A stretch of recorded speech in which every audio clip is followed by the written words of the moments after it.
Hey, okay, so I want to teach you how to meditate with a mala. This is an awesome technique for meditation, especially if you are a trauma victim or if you have some kind of label that's attached to you, such as ADD, which a lot of people in the West do. Or if you're a person who, when you hear the word meditation, you go, there's no way I can get my mind clear. I just can't do that.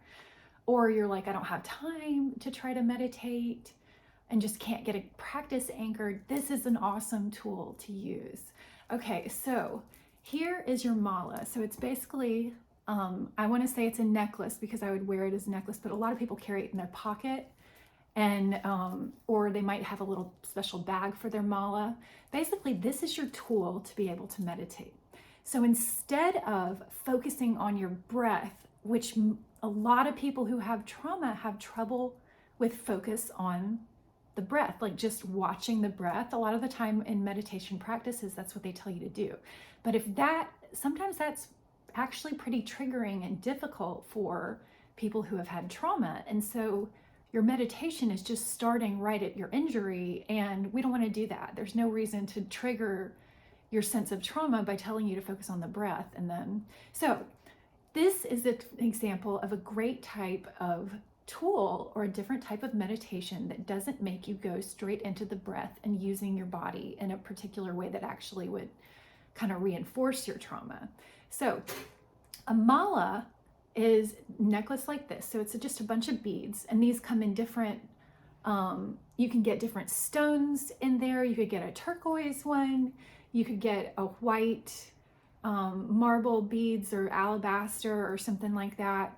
A lot of them have a longer little middle bead right there, or they might have a trinket on there, such as sometimes if you might have seen something like this, and that's used in like the Catholic Church or in Orthodox sects. A lot of times they would use something like this and have a cross attached to it too.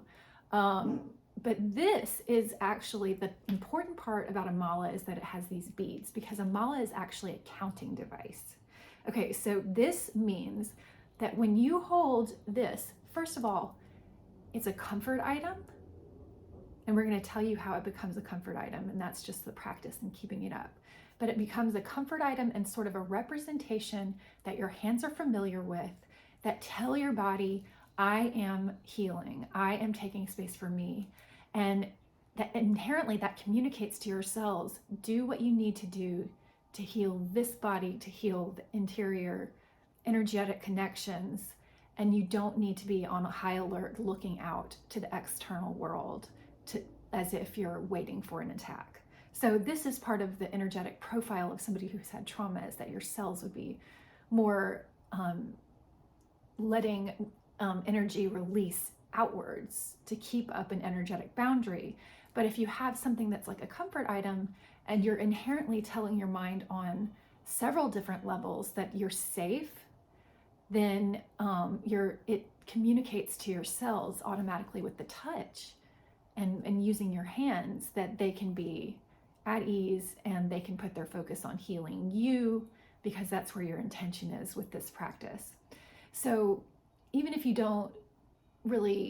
the term healing doesn't really resonate with you at this point, or just in general, and you just want to maybe just think of it as a practice, like that's good too, or just something that's like anti-stress. Or a lot of people, if you are trying to maybe quit something like cigarettes, a good thing to do is to have different things to do with your hands, so you can transfer that kind of tactile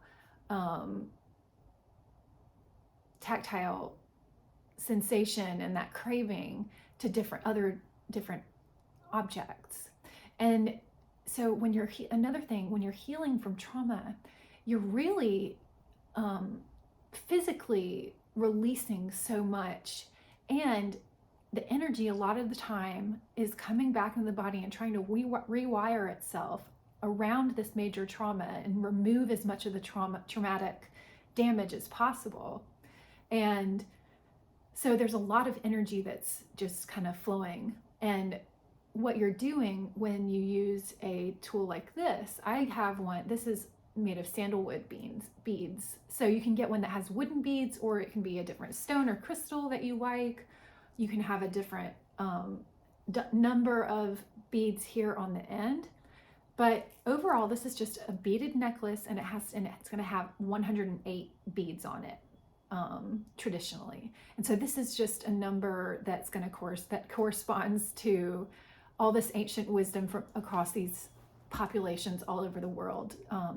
Find these sacred numbers that relate to the different relationships of proportions of different energetic influences in the multiverse. But 108, the energy of 108, that's what we have here. And so basically you're gonna come up with your own personal mantra. And I really recommend picking a mantra that is, I like to do one that's just maybe a couple of verses long, like four syllables and 4 syllables. And I like Sanskrit mantras just because the tones really resonate for me, and they're extremely simple, and there are a bunch of them to choose from. But you can make your own mantra. I recommend picking a different language or finding one in a different language than you actually speak in a native tongue. And this is because it doesn't resonate with any particular part of your memory that is coded in. If you're an English speaker, your memory is also coded with the energetic profile of the language that you're using. And so if you pick a mantra that doesn't otherwise have any symbolic or syllabic meaning for you, then it doesn't jumble around your healing quite as much. Your brain can create its own little niche pocket, just as if you're creating your own word. So you could create your own word if you really wanted to too. Do something in kind of nonsense syllables. But I like to pick something that means something to me in Sanskrit, or and there are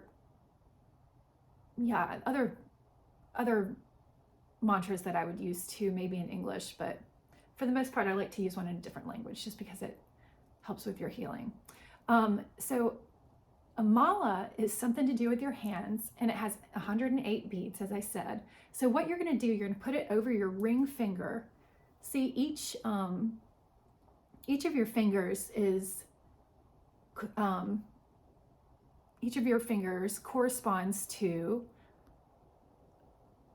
a different element of the 5 elements that constitute the multiverse. So we're going to pick this middle one, which is sky, and we're going to use the thumb. So basically the point is, we're not going to use your index finger. We're not going to use your pointer finger. And this is because of how your neurons direct the flow to that particular finger, because this is our one that's the most agile and can make the most microscopic little movements that are intentional. So there's a lot of intention that goes into this finger, and therefore it's actually tied to a lot of the space in our brain that also is traumatized. So we're going to avoid that finger, and that's going to be another way that this is helping us. And then we're going to start with the first bead on there, and if you want to, you can say your mantra out loud, but I like to say it inside my head. So I'm going to use Ra Ma Da Sa Sa Se So Hung. So that's mine that I'm going to say in my head. But you got maybe an idea of how long that was. So I'll say it one more time. As I go past a bead, I actually say this in my head, and you might want to close your eyes, but you take your thumb and move the beads.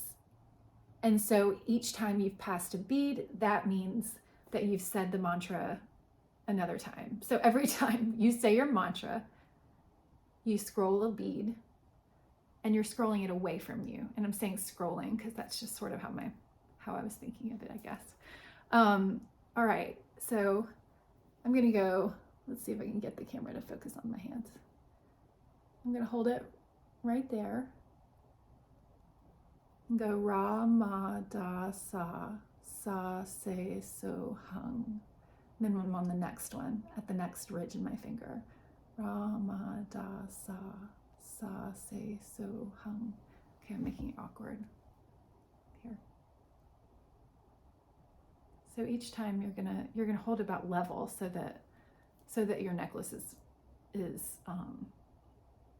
going straight down, draped evenly over your finger. And then you're going to use your thumb to just scroll it gently like that. And each time you put your thumb on one particular bead and just move it over the top of your finger.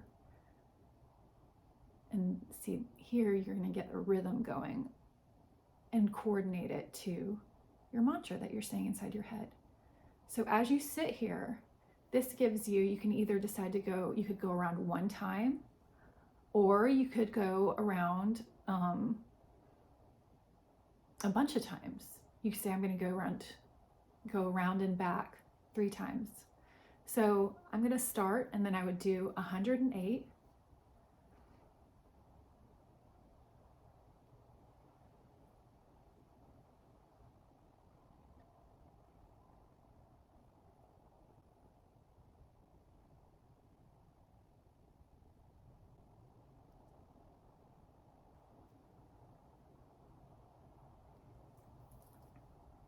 Okay, so that's just showing you how you do it. So every time you move a beat over, you say the mantra in your head. And so what this does, the repetition helps you to program out your trauma and channel your thoughts and smooth out your thoughts. So instead of having to clear your mind and think about nothing, which is really, really difficult to do if you have a lot of thoughts and imagery that you need to process out if you've been in trauma, something like this really helps because you give each layer of your mind and of your energetic body, you give it words that are going to permeate and help kind of smooth out the space. It's hard to generate your own negative space to crowd out all the thoughts and all the anxieties and different types of wavelengths of frequency that are in your energetic body at any given time, and especially if you're in trauma. It's supercharged, all the voices and little energetic impulses and words and things like that permeate, and feelings, physical pain, things like that. This gives you're able to, as you go around and it helps to quiet your mind, and the words permeate through all of those levels, and you've assigned the meaning. You've maybe looked up what the meaning is of your mantra, or you've assigned you've assigned a meaning to the syllables, and you've been giving your body a subconscious message of I'm healing. So every single time, it's okay, thoughts come and go, or thoughts come up, because you're going to keep saying your mantra. That's the point. You're always going to come back to your mantra, and it's actually a good sign of healing. It can be really frustrating, but it's a sign of healing if you have thoughts coming in and surfacing, because those are things that your brain thinks that you're ready to consciously process, which is very, very powerful to do if you can bring traumatic processing into a 3D form, such as a mala necklace.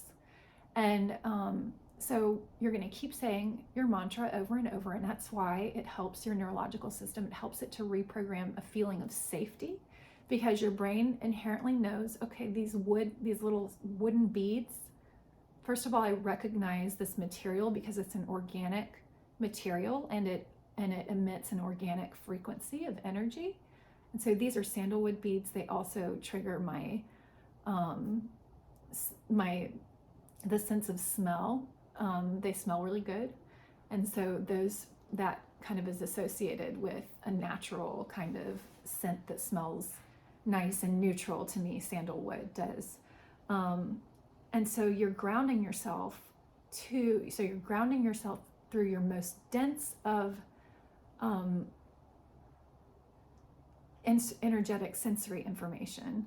And then you're also using the words to permeate all of the invisible layers of your mind that are rehearsing feelings or words or memories. And what you're doing is saying, I'm safe. You're telling your body in a 3D sense, from a tactile sense, I'm safe. You're saying that I'm safe on that level. You're saying I'm safe up here. You're communicating I'm safe on all the levels that your brain is thinking, to all the memories that your brain is running, to all the words that it's running. You're communicating those words, and you're able to eliminate all the other thoughts while you're using this counting mechanism. So you don't have to have on I really hate meditation timers where a bell goes off when you're finished meditating, because I end up anticipating the bell going off. And this was something that was actually, I found to be really difficult as I was recovering from my own traumas. I just didn't, any kind of unexpected noise or sound is just re-traumatizing in the moment. And even though that's something that's a trigger that I wanted to work on eventually, it was just triggering and would take me, and it's like the exact opposite thing that can relax you. If you're anticipating an alarm going off in 20 minutes when my meditation is supposed to be over. But meditating with the mala, there is, once you get around 108 times that you've said your mantra, you feel the little fringe of your bead, and that comes and taps you and tells you that it's time, that you've gone 108 times around. At that point, you can you can kind of hold it right there and flip your hand and then start going the other way. So you flip it to the other side without grabbing it with your pointer finger, and then you keep going back the other way. So this helps you keep track, gives you a finite number, so that you don't feel like you don't know when to stop. It kind of gives you a very gentle cue. Touching your finger in a 3D way is a comforting way to get your attention. Just a very gentle wisp of these little silk threads. And yeah, so try it, see what you think. I think it's a really great method to use with, like I said, clients, and it's a good one to teach your friends, and it's really versatile. Like, you can use it, this is what I was going to say, you can use it if you're out doing errands, you can use it if you're waiting in the car for a second, you can use it to center yourself before you go into any meetings or before you go into a public place that might give you anxiety. I get a lot of anxiety going into like basically any public place, but it helps to center myself before I go in. And a mala is a really great way to do that. You can sit there and very inconspicuously, meditate. You can even learn to, a lot of people who've had trauma, it's maybe even traumatizing to close your eyes. So this is a way to meditate with your eyes open too. If you kind of just let your eyes zone out, then you can use the mala to meditate. Or if you need them to follow things in your environment, to just keep making sure that you're coming back to the mantra and just follow what your senses and what your body is telling you, because you don't want to do anything that makes you feel fear. And so what you're focusing on is moving the little beads, and you are focusing on saying your mantra, and you will be quickly on your way to a very, very lovely practice of meditation. This is one of my favorite tools, like I said, and I love to keep it around my neck, or sometimes I'll put it in my bag if I'm going for a hike, and then I'll sit down and do a few loops of mantras and center myself. So I hope you like it, and I appreciate you stopping by. Happy healing.